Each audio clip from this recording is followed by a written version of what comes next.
Hello again, everybody. This is Mr. Everything, and I'm coming back at you with our Learn to Play Traveler Mongoose 2nd Edition. We're using the Mongoose core rules right here to explain how to play Traveler. Traveler is a science fiction role-playing game in the far future. If you are running the game, or if you have friends that want to learn how to play the game, direct them to this tutorial series, because you might learn a little bit about the rules of Traveler, and they might learn more about the universe and the world of Traveler. Alright, so now we've had a couple of videos already. We talked about the core mechanics, how to roll dice and what they mean, and we've also talked about character creation, the different career paths and choices, and how to navigate through the career choices and skills and survival and advancement and things like this. We talked about mustering out and how to get your money and your material benefits and then spend your 2,000 credits. On your character sheet, you're going to see a bunch of skills, right? And you're going to say, what are these skills? I don't know what these skills are. Well, that's what this video is about. This video is about skills, tasks, skill checks, boon, skills, and tasks. Now I'm going to have a copy of the book right here so that you can see what's going on.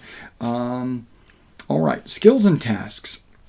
Through your careers, your terms of service, as you were getting older, you were going from job to job in character creation, and you learned some skills.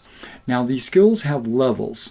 They level from 0 all the way up to infinity, right? But a level 0 skill is competent with that skill. If you don't have level 0, let's say you don't even have the skill at all, then you get a -3 to the die roll. Let's say you've got skill level 0. Let's say you've got skill level 0 driving or flying an air raft. When you make an air raft skill roll, you would add 0 and not -3. Let's say you get grav vehicle 1. Well, guess what? You're going to add 1 to the die roll. Straightforward, right? So far, so good. But let's say you don't have a skill. You don't have a skill in grav vehicle, but you do have this skill called Jack of all trades. Okay, I'm jumping ahead. But there is a skill called Jack of all trades. You get to reduce the -3 by the level of Jack of all trades. So if you've got 2 levels in Jack of all trades, your -3 would become a -1. So basically it means you are pretty good at everything. Well, you're not as bad at everything. I really like that version of Jack of all trades. In the past, Jack of all trades gave you a skill in everything, and that was just way too powerful. But Jack of all trades can only be acquired in character creation. It cannot be acquired later by learning a skill. And we'll be talking about that as well. All right, so skills and tasks. Let's imagine, I see how it's written here, but let's imagine someone is a doctor or he has medical skill. Okay, someone has no medical skill is someone that doesn't understand that you should, basically they don't know how to put a Band-Aid on, they're super incompetent, or they're afraid of blood, or so they get a -3.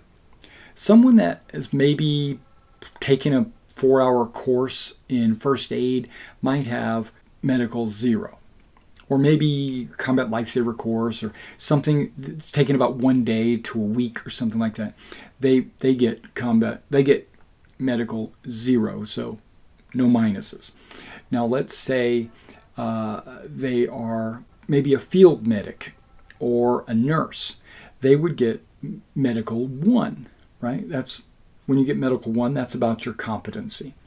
Now let's say you are level 2 or 3, you're probably a doctor or a surgeon, right? When you start to get level 4, you're a specialist. You're like a brain surgeon, or you are bone, your specific thing. You're really good. People seek you out because they know that you're good. They've heard of you. They've read your journals or whatever at level 4. At level 5, you become almost legendary. People are like, whoa, there's this guy with this level 5. And if you go over 5, like maybe medical 6, hypothetically, let's see if there was anybody with a medical 6, the emperor would be the emperor's personal physician. You're just that good. Specialties. When you have no skill, you have no specialty. So don't worry about it. But if you have level 0, you still don't have any skill. But you know when a skill has a specialty, okay, let's talk about gun combat. Gun combat has 3 specialties. It has archaic weapons, it has slug weapons like bullets, and it also has energy weapons like lasers and plasma. If you are level 0, you know all 3 of those at level 0. But let's say you get level 1 in gun combat. Well, as soon as you get level 1, you have to choose a specialty. So you pick archaic weapons. Let's say that's just the one you are really interested in learning. And let's say once you get that archaic at level 1, you still have these other 2 at level 0. They haven't changed. They're still at level 0. If you get it at level 2 or level 3 or level 4, these are all still at level 0. You have to dedicate some skill levels to those to increase their level. So far, so good? All right, good deal. Okay, task checks. Most actions do not require a skill check. So like you're a player and you say, I want to get in my car and I want to drive to Timbuktu. There's no roll for that. Just go. You're just going to do it. But let's say you're on the road to Timbuktu and this guy's trying to run you off the road. Well, that might be a drive check. You only make a roll if you're in danger or if it's difficult or hazardous or you're under pressure for time or success or failure will be something interesting. So don't just make them roll dice just to be rolling dice. You know, most of the time, if he wants to like jump in a vac suit, go out in space, fix the antenna and get back in, that's not really a roll. But what if he gets in his vac suit, he gets out there, and you say that there's like a little meteor shower that comes by? Now he's got to make a vac suit roll, or he's got to make some kind of 0G combat roll or something. The way you make your rolls are you're going to roll 2 dice. You always roll 2 dice for checks. You add your modifiers. Now, your target number is almost always 8. It doesn't have to be 8. That's up to the referee to decide if it's easier or more complicated. Generally speaking, you're looking for an 8. Usually you just modify it with either a stat modifier or a stat and skill modifier. So like, let's say I'm climbing a ladder. What would that be? Probably strength, right? But let's say it's a slippery ladder and someone's shooting at me. So I might have the guy roll an athletics and strength, or I might use athletics strength either way. But either way, you add your die roll modifier from the stat, and you also add your die roll modifier from the level of the skill. And then you roll the dice, you add them or subtract depending on how bad if you have no skill or if you have no stat, then you get a result. And if that result is 8 or better, you have a success. Now, if you get over the target number, let's say I needed an 8 and I rolled a total of a 10, then I have 2 levels of effect, basically 2 points of effect. So let's talk about simple. It says tasks are trivial for everyone. Okay, a simple task might be requesting weather data from a tourist computer system, ordering a meal in a language you know well. So like if I know English and I go to a restaurant and order a meal, that would be simple. Simples mean you got to roll a 2 or better. I don't think I'd even have the guy roll. And then easy tasks, trivial for trained professionals and simple for an amateur. It might be hiking cross country for a few hours, holding a ship in perfect level flight, activating an unfamiliar device. That's easy. Then routine is trivial for trained personnel. Okay, basically these are all like super easy and they go up by 2. 2, 4, 6, 8, 10, 12, and 14. Average is 8. And then you got difficult is like if you're trying to do an accurate shot in the middle of a ferocious storm. Or very difficult, it's nearly impossible. And then formidable is such as performing surgery in 0 gravity in a ship that's under attack. And if there's no difficulty listed for the task from the skills, then you would assume that the skill roll is 8. I'm on page 59, you can see that right here. Boon and bane. A boon is just that. It's something beneficial for your character. If the referee decides that you have a boon on a roll, it's an advantage. It's like 5th edition's advantage. You roll an extra die. So instead of rolling 2 dice 6, you're rolling 3 dice 6, but you only keep the best 2. Bane, just the opposite. Instead of rolling 2 dice, you roll 3 dice, and you take the worst 2. And if you have a boon and a bane, they cancel each other out. You just roll 2 dice, take the result. And if you've got 20 boons and 1 bane, you still cancel out and just roll 2 dice. You can never have the effect of more than 1 boon. You can never have the effect of more than 1 bane. So if you have multiple boons and multiple banes, it doesn't matter. They cancel each other out. Okay, now let's talk about effect. Remember what I said? Every number over what you needed is considered, or under, is considered effect. So if you roll the number exactly, you barely succeed, right? You fix the engine, you find a buyer, right? But 1 to 5 is average success. That's what you want. You want 1 to 5. 6 or more is exceptional success.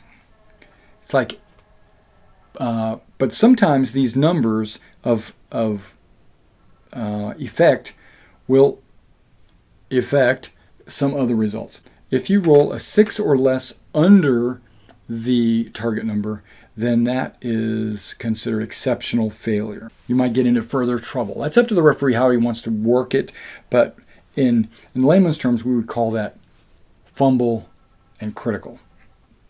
Okay, opposed checks.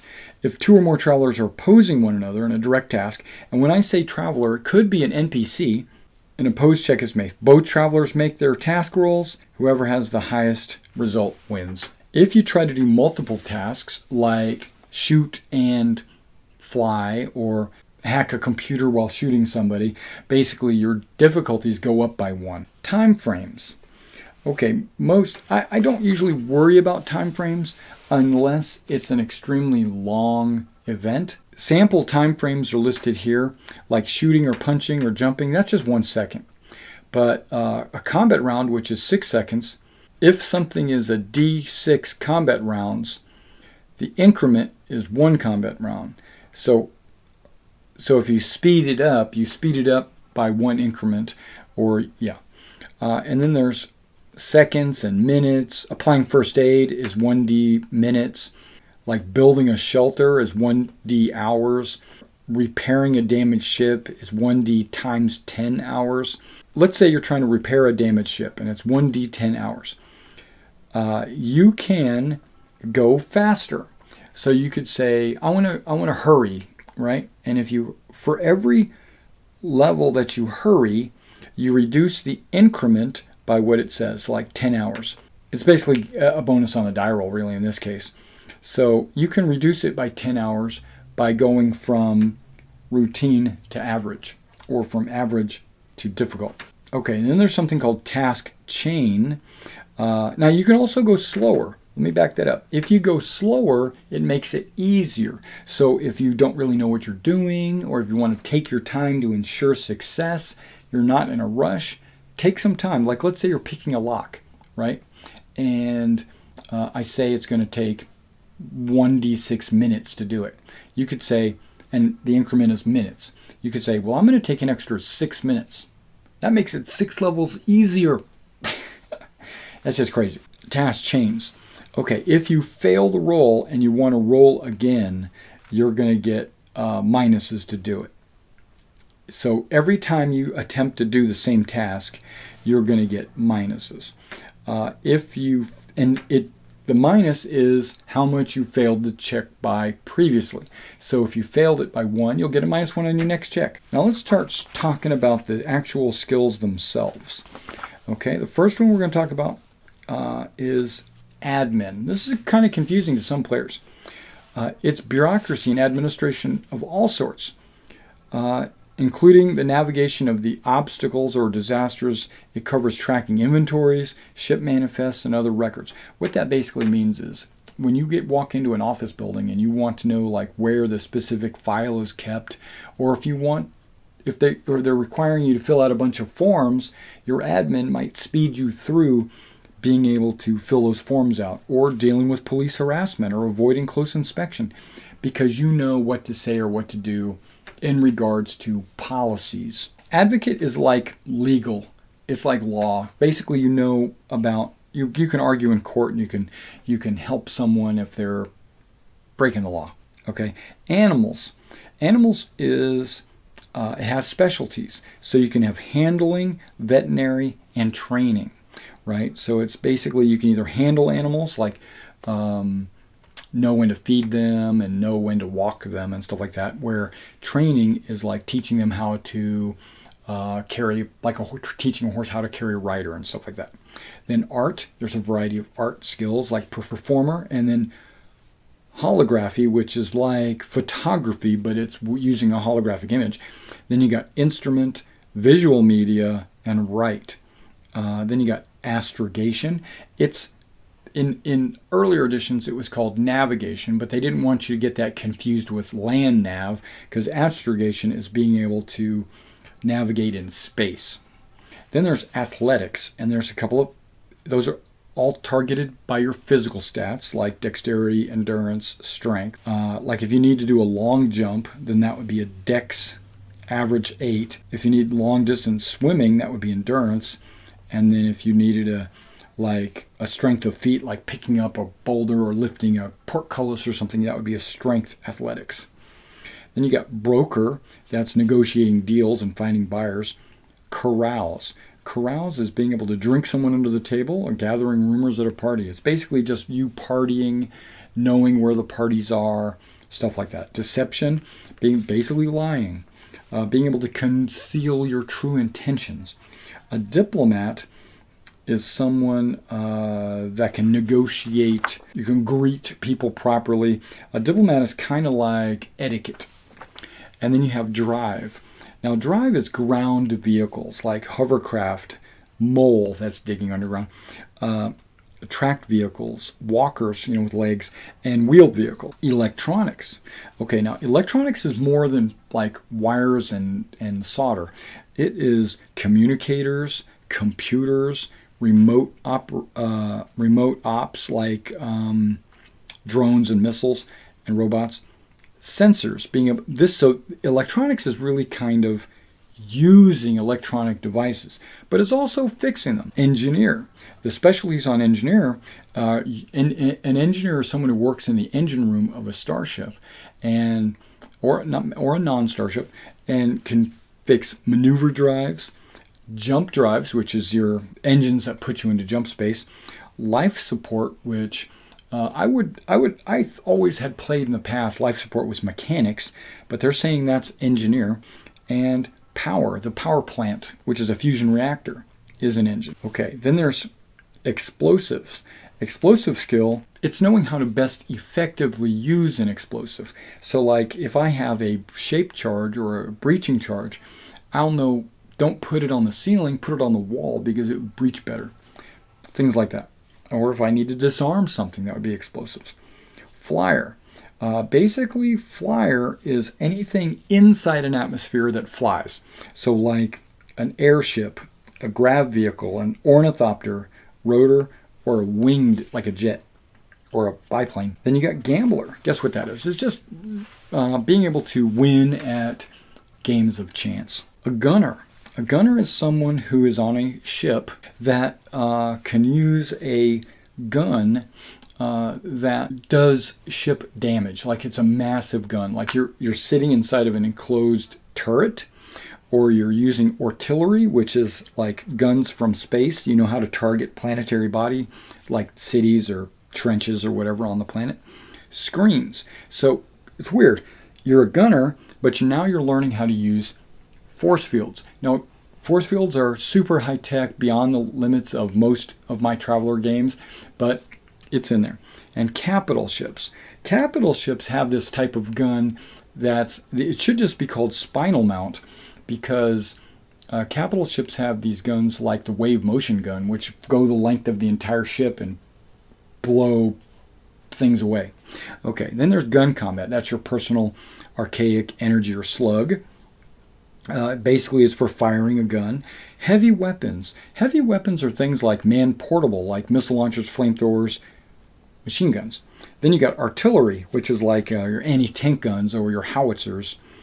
And then there's vehicle. So large weapons mounted on a vehicle, like a tank or a truck or something. Then you have investigate. Investigate is searching a crime scene for clues, looking for a specific criminal, or maintaining observation over a bank of cameras or something like that. Jack of all trades, we discussed that earlier. Then there's language. There's a bunch of languages in Traveller, like there's Aslan and Vargr and Vagan and Loeloise and Droin and Jodani and who knows what other languages, Hyver and Kree and okay. So understand there's a bunch of different languages out there, but most people speak Galanglic, which is like the Imperial Common. It's a common language. But here it says if you have Anglic, common trade in the Third Imperium, and then there's Villani and Jedel, which is Odani, and Owenprinth, Droin. Basically, those are the specialties. So when you get language at level 1, you have to pick a specialty. What that allows you to do, if you have language 0, it implies you have a smattering of simple phrases, like if you needed to order a meal or holding a conversation. Okay, leadership. Okay, we haven't got into combat yet, but leadership allows you to grant boons in combat. But it's also like shouting an order, rallying shaken troops. You can also take a leadership action in the game. That gives you boons. Okay, there's mechanic. Mechanic fixes like mechanical item. I mean, it's like self-explanatory. It should be self-explanatory. It's not an engineer, but it doesn't have something to do with an engine, but it's a mechanic. Like if I needed to figure out the best place to put a winch and a pulley and a lever or something like that, that would be a mechanical skill. Medic, we talked about that earlier, about treating poisons and first aid and long-term care. Basically, medical skill allows you to heal people, almost like casting a spell. I mean, you roll the dice and your result on the dice is how many points you heal them. So and then there's melee. Guess what? Unarmed, blade, bludgeon, and natural, like claws and teeth. So if you try to swing a sword, that would be blade, or if you try to swing a club, of course, that's bludgeoning. You get the idea. Now there's navigation. Navigation is plotting a course on planet, or somewhere terrestrial. Then you have persuade. Persuade is basically an informal version of diplomat. Bluff, haggling, intimidation, all that's persuade. What's his last one? Asking an alien space princess to marry you. Formidable 14, and you got to make a persuade check, right? And you get your bonus of social standing. Okay, that's pretty cool. Okay, whatever. Then there's pilot, and pilot has specialties: small craft, spacecraft, and capital ships. Okay, a small craft is under 100 tons. A spacecraft is under 5,000 tons, and capital ships are anything over 5,000 tons, because you fly those differently, I guess. Okay, profession. Okay, profession means you are trained in producing useful goods and services, like a belter or a biologist or civil engineering, construction, hydroponics, and polymers. Those are the specialties. Recon. Okay, I tell my players that recon is kind of like perception. What it is you're able to scout out dangers and spot threats, things that are out of place. So working out a routine of a trio of guards would be recon. Or just spotting the sniper before he shoots you. That would be recon. Science. That has a huge specialty. You go from archaeology, astronomy, biology, chemistry, all the way down to xenology. There's too many to name, but guess what? You have a 0 in all of those once you get science 1 in something, right? Which is pretty good. So a scientist is pretty much good at all sciences. But some of these are more useful than others. It just depends on the type of game you're playing. And then there's seafarer. Really? That's basically a watercraft, like ocean ships, sailing, and submarines. Then there's stealth. Guess what that is? Okay, sneaking past a guard or avoiding detection by a security patrol. That's stealth. Steward. Okay, steward is important on a ship in that you have to have a steward to be able to take high passengers. We'll get into that into the trade section of the rules, but right now, a steward knows etiquette. He knows how to produce or make food. He's like cooking a fine meal or calming down an angry duke, but he's also manages a little bit of admin, manages like the passenger manifest. Anything to do with passengers is a steward. And then you got streetwise, someone who's grown up on the streets. He knows slang. He knows how to or who to contact in case of an emergency. Like he knows the gangs in the area. He might know the fences. Basically someone with streetwise is pretty smart on the street, can think on his feet. Then you've got survival, just the other way around. It's someone who can live in a wilderness scenario like the jungle or something like that. You can gather supplies, you can identify poison plants. Basically, you're good in the wild. Then there's tactics, and there's two tactics. There's military and naval. Military is ground, coordinating attacks on foot troops and vehicles, where naval is coordinating attacks on spacecraft and fleets. Then there's VacSuit. Because this is a science fiction game, you can expect there to be encounters in space, and guess what happens in space? Vacuum. And you might wear a VacSuit to protect you against vacuum. So like when you're outside your ship, you're in a VacSuit, or there are some armors like battle dress or powered armor that need you to have VacSuit skill to be able to use it. Like if you have somebody like trying to maneuver out in space, he's trying to hold on to the side of a ship while it actually performs a 1G maneuver, you might have him make a VacSuit skill roll. All right, and that was the skills. I know that was kind of a long video just to talk about skills, but those are the skills in the game, and your character can know some or all or none of these skills, and your referee will have to determine what skill is appropriate for a situation, as well as what stat. Let's say I'm going to try to explain, like, let's say I've got piloting skill and I'm flying through an asteroid belt. The referee might call for a dex piloting roll because the asteroids are moving around and I'm trying to fly through them without getting crushed, right? Or because it's such a long journey through the asteroid field that it's not incredibly difficult to avoid them, but because I'm flying for hours, it might be a piloting endurance roll. Or maybe I'm flying through an area that is so dense there's no way for me to make it through without hitting a few of the asteroids, so I need to make a piloting education roll to make sure I hit the right asteroids. Or it's something like that. Basically, you find the stat that you think is appropriate for what you're trying to do and the skill, and that's what you tell the player to roll on. Now, I could say that there are so few asteroids that it's only a 4+ to roll, or I could say it's crowded with asteroids and you got to roll like a 14 or better to get through. So the referee has to decide the stat, the difficulty, and the skill. You roll, you get a level of success. Hopefully you get a 6+ success because that's exceptional success, and not under because that's bad. All right, guys. Thanks for coming out and checking out the skills. The next chapter is we're actually going to get into some combat. We're going to talk in the next episode. We're going to talk about combat. We're going to talk about hazards and a little bit about creatures. Not a whole lot, but some, and maybe healing. So that's what we'll be talking about. We're going to talk about Chapter 3, which is combat, encounters and dangers, which is Chapter 4. All right, guys, I'll see you then.